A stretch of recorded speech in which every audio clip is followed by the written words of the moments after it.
Hello everybody and welcome to GopherHaul. If you haven't started your business yet, what are you waiting for? If you don't start your business this year, you'll be at least 1 year older when you do. So get started today. Since our last show, we've just had an amazing amount of information popping up on the business forum. I just want to start talking about a bunch of the issues that came up. I don't think I'm going to cover anywhere near as much as I want to, but at least I get you an idea of what's been going on. And if you want to read more, you can always go to our forum at getgopher.com and then just click on the forum section.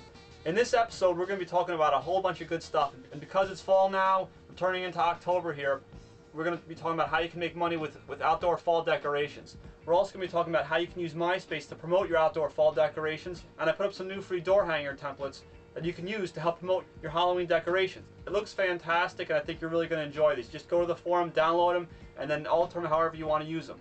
We got some great advice on leaf cleanups from our friend Keith of startalawncarebusiness.com. We're going to be talking about who got a chance to win the 1,000 postcards and the 1,000 door hangers. They did a pretty good job promoting GopherHaul, so I do appreciate you helping us out like that, and I'm glad to be able to pass these things on to you. And also we have another great giveaway.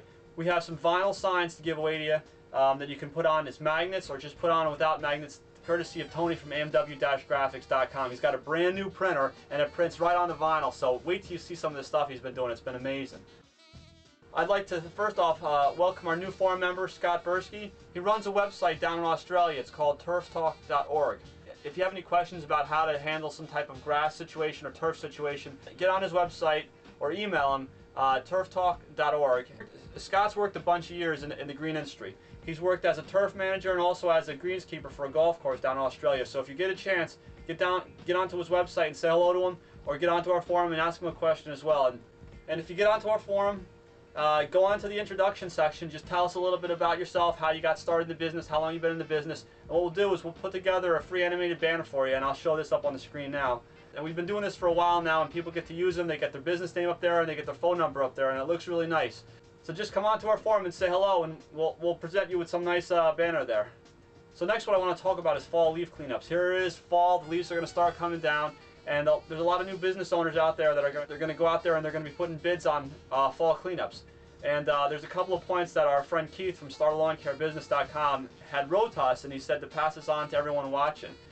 When Keith first got started in his business, he was just starting to put out bids for fall cleanups. And he met up with one customer, and he wanted to charge the customer $150. The guy had a bunch of trees on his lawn.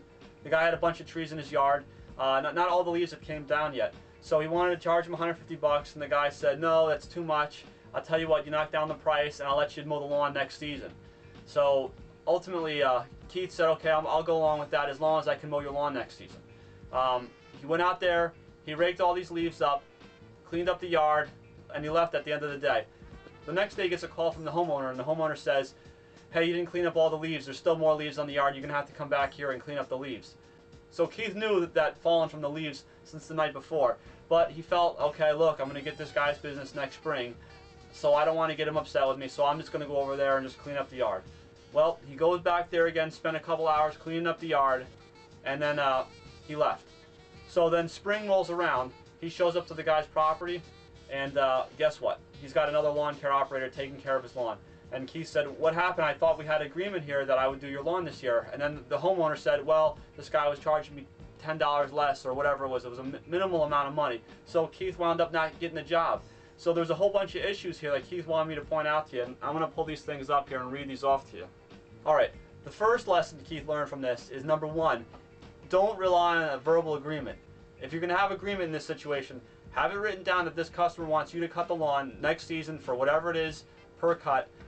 Otherwise, if it's a verbal agreement, spring may roll around and then you'll just be out of luck. You just won't have the job. So consider always using a written contract if you want to go that route. We have a whole bunch of free written contracts on the forum as well. So you just go to this forum and on the top it says lawn care contracts, and just download them and edit them as however you want to use them. The second point Keith wanted to point out to everyone that's watching, when you bid for the job, bid for that job. Don't underbid yourself now because you're thinking that you're going to get this more work from him in the future.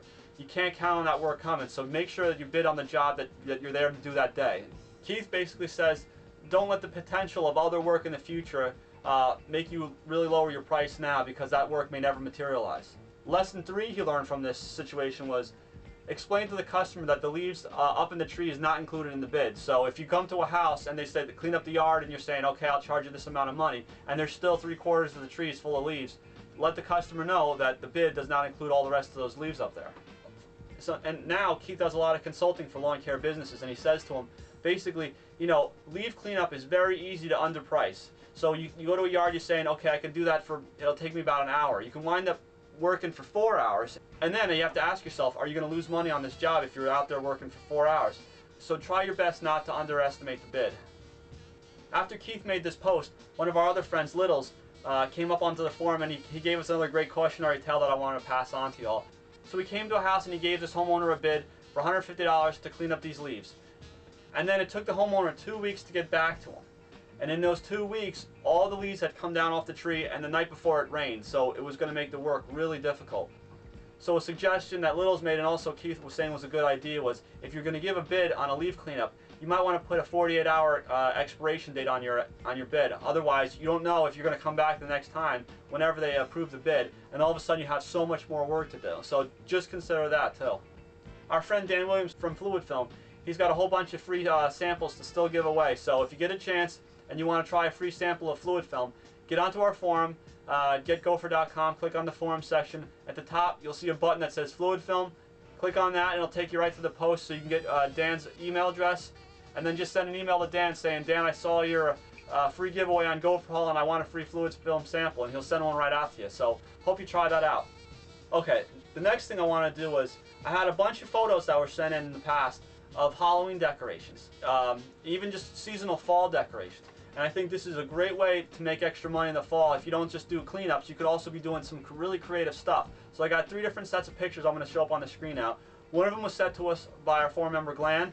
Another one was sent to us by our forum member United Environment, and also one by 5-Star Lawn Care. And you can see these pictures are just amazing. And I got some video here I want to show you too of Anthony from United Environment.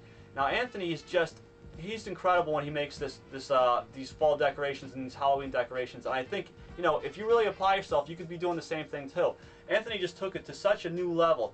Here he is. He was out in front of a pizzeria and he was making this elaborate fall setup. And you can see how just amazing the whole thing turned out. The video and the photos that I'm showing you are from the previous year. Now this year he's actually out there and he's making his own horror movie.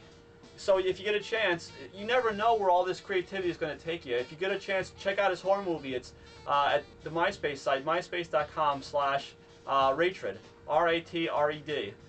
And the movie he's working on is called The Ratred Prophecy. And I'm going to put up on the screen now a little bit of a trailer of the movie. And I just applaud him. His creativity is fantastic, and you just never know where all this is going to lead. So just keep working on ideas and run with it.